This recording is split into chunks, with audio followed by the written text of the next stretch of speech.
Welcome back to Grid Drop. Today we're here with some Assetto Corsa Competizione.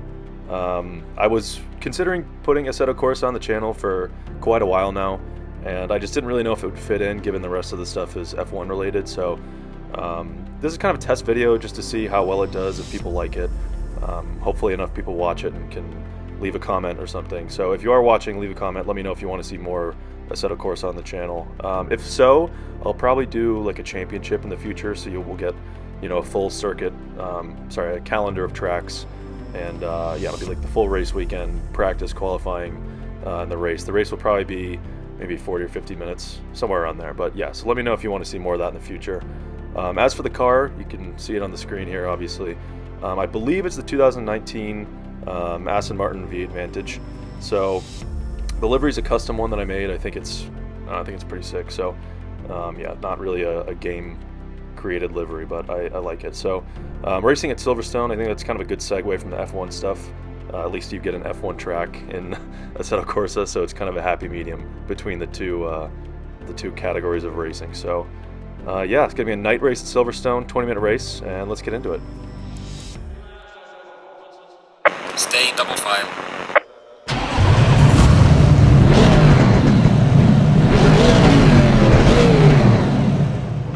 Listen to that thing roar, baby. What did he say? That sounds good. Anyway, getting ready for the rolling start here. One thing that's interesting about Silverstone on Assetto Corsa is that they use a different track layout. Well, it's the same track, but the start-finish straight is actually the back straight in F1 races. So you can see here, this is the straight leading up to Maggots and Beckett, so this is the start-finish line. Going to be chaos on this first lap with all these cars so bunched up together, but green lights, and we are racing in Silverstone. I believe it's at like midnight right now. Go up the inside of that white Ferrari up into P24 for a second there. Obviously we're starting last on the grid. Kind of makes for more of an interesting video. Taking to the grass there a little bit, just trying to find my bearings really.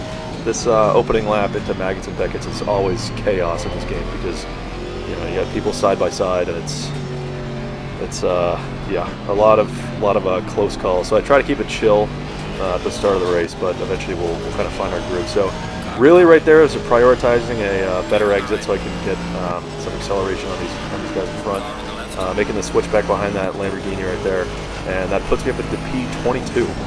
So that's already a couple places up the start. Definitely kept it a little chill through those first corners, just to make sure I don't get like caught up in some huge accident. Shooting down the inside now on this McLaren.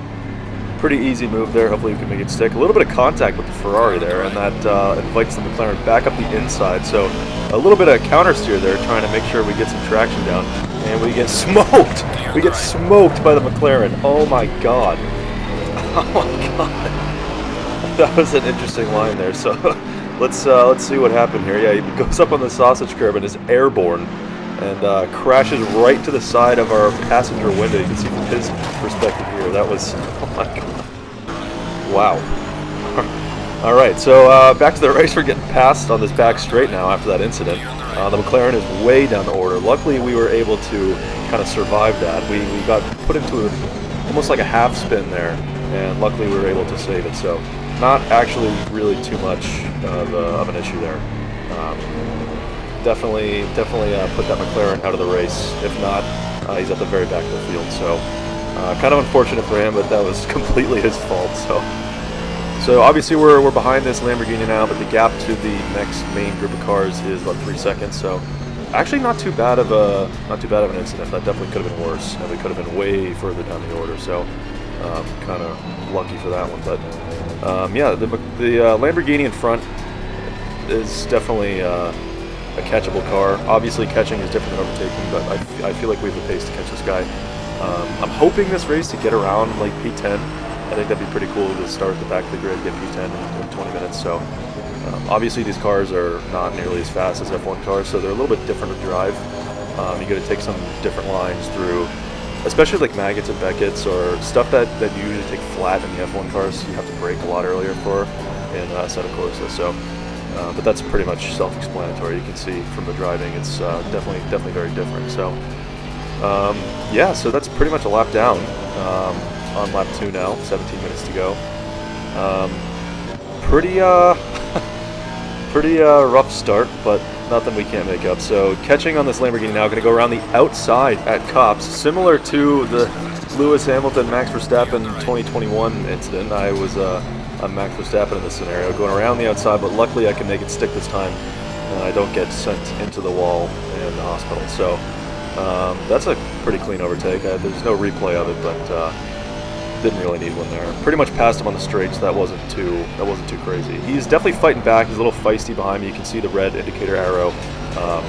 He's definitely still maintaining the gap in front of me. So now we just got to catch up with this next group of cars. You can see on the mini-map there's a huge bunch of cars that are all, I guess, fighting for positions because the gap has gone down a lot. These guys up ahead are definitely getting a little feisty with it. So luckily they were fighting and not just spreading out. Otherwise it would have been a lot harder to catch these guys. But we're pretty much caught up. You can see here, almost slam into the back of the Ferrari way later on the brakes than I thought I had to be.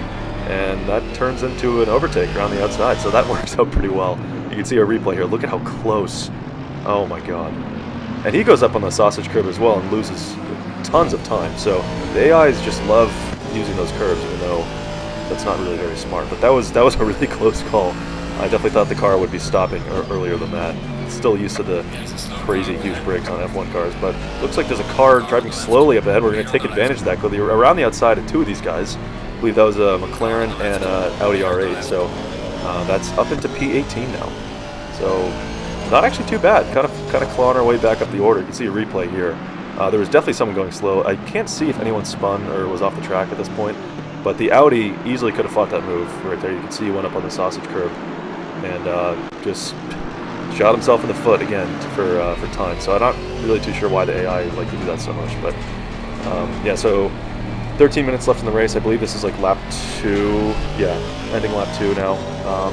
Again, on that back straight into Copse, which is now the main straight in Assetto Corsa on the Silverstone layout that they use. So yeah, getting lap 3 now. Definitely caught up to these guys. I mean, P18 out of P25 after that huge incident is pretty impressive, I think. So definitely getting used to the car now. Obviously I did some practice laps before this race just to make sure I got the braking down and everything. Obviously the physics of these cars are vastly different than an F1 car, so I had to get used to that. But definitely feeling a little bit more in the groove with the car now, a lot more comfortable, and almost even driving subconsciously when I'm behind these guys. The thing I struggle with on Assetto Corsa is driving clean air.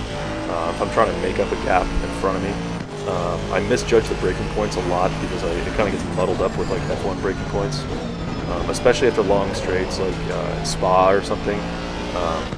The braking point, I end up braking way too late.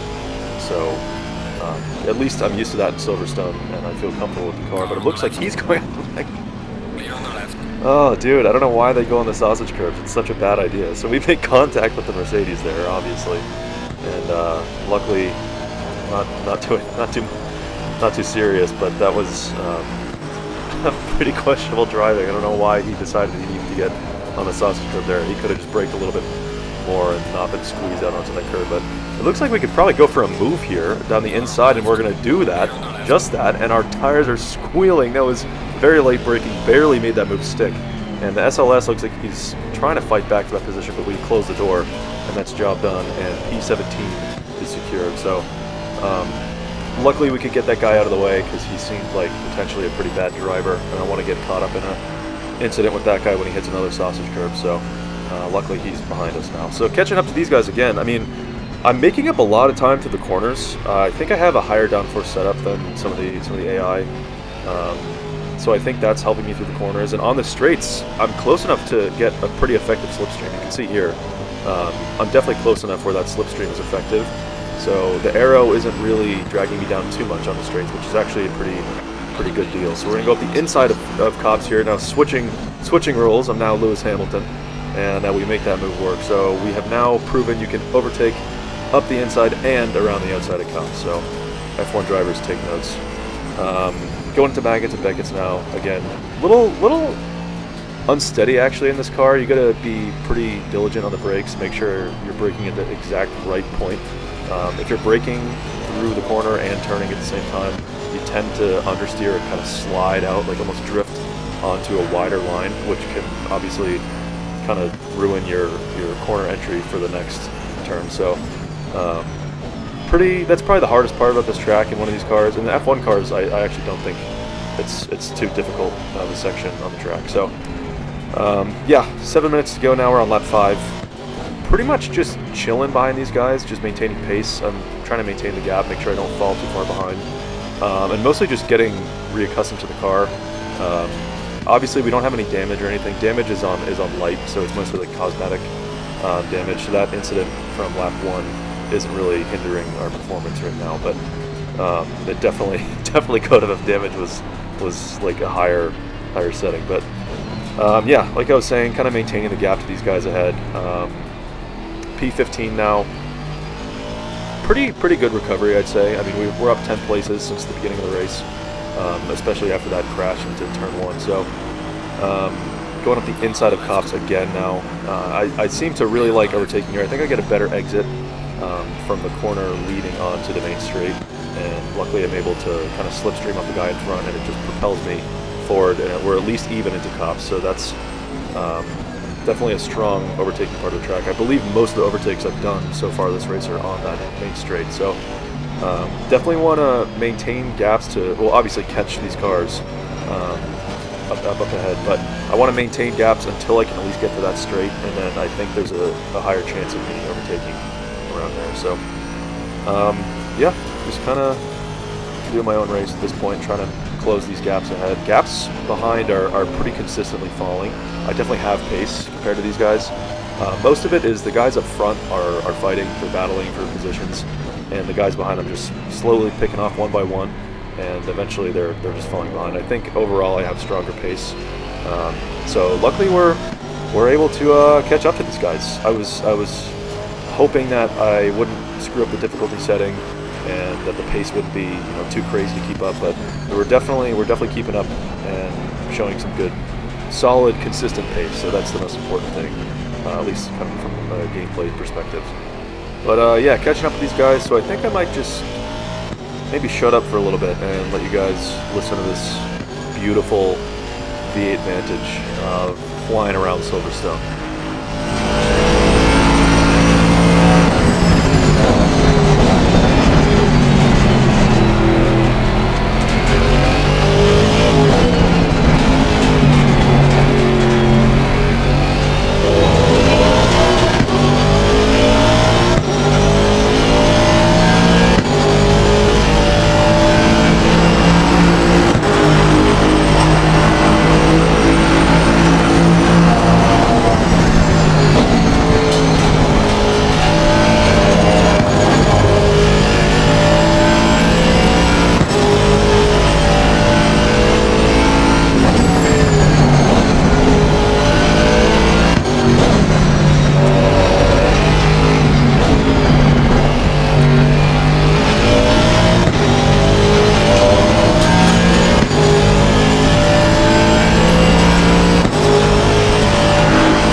The exhaust is crazy on this car.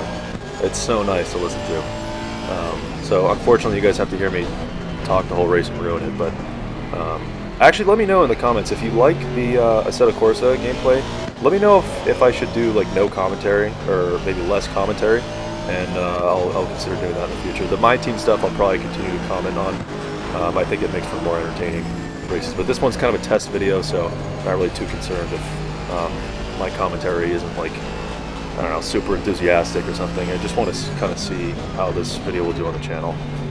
So yeah, catching up to these guys in front now. They're definitely fighting for position. So the Aston Martin is in front now. We have a BMW. I believe it's the M6 in front of us. So hopefully we can pass these guys pretty soon and then get up to the next pack of cars. Unfortunately, these guys are a pretty good distance away from the pack up ahead. You can see on the timing sheets right there on the bottom. And even on the mini-map, you can see a pretty big gap between these guys. So kind of testing out the waters right here. I'm seeing where this BMW is more vulnerable. But back here again, it just seems like every time I'm overtaking cars, it's on this main straight into Copse. So yeah, just kind of slipstreaming this BMW, and hopefully we can get a move done. It looks like we're going to go for a move here. We're definitely getting a slipstream. We're going to go up the inside now of Cops. Beautiful replay camera. That's a very nice angle. And you can see just later on the brakes, inside line, and that's a very clean move up the inside into Cops. I think that was a very, very clean move. Very nice camera angles too. Obviously the night race makes this like beautiful. Just seeing the headlights come around the corners, the brake lights. It's definitely a very special thing to see. I think it's really, really cool. So I'm definitely a big fan of the night races. But so yeah, that is P13 now secured. So we could pass this Aston Martin for P12, but unfortunately, that might be the maximum for this race. I don't really think. Potentially a move right here, but I think I'm going to back out of it. Not really. That would have been a very late lunge into to that corner, but potentially setting up a move here too, going up the inside now on this Aston Martin. It's Aston Martin on Aston Martin violence here, and it looks like I'm going to back out of that one too, kind of settle in and wait for a better opportunity. But yeah, as I was saying, I don't think we'll be able to catch up to this next group of cars. Obviously, there's only a minute left, so probably another lap after this one once we cross the line.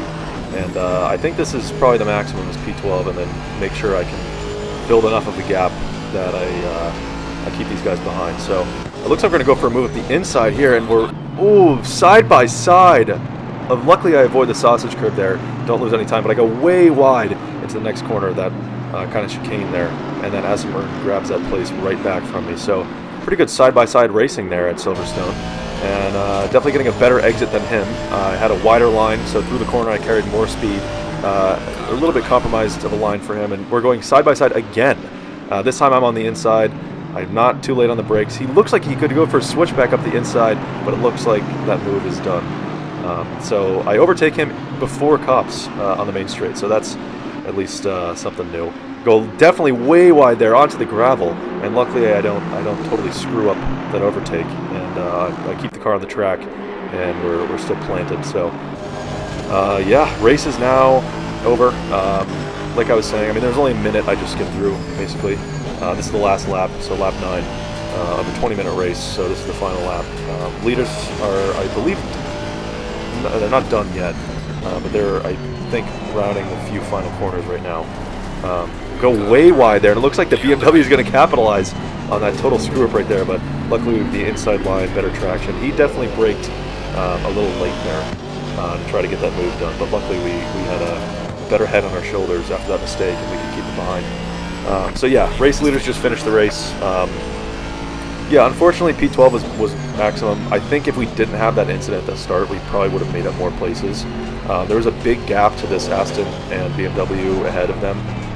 So I think if we didn't have that incident, we could have passed them earlier in the race, maybe around like lap 7, sometime around there, and we would have been able to catch up to that bigger group of cars ahead. So unfortunately, yeah, couldn't really do too much about that, but we were caught up in that incident, and that wasn't really our fault. So, you know, that's racing. Sometimes stuff like that happens. But P25 to P12, so I made up more than half the grid in 20 minutes. I think if there were more laps, I would have had the pace to catch up at least to the next couple cars ahead.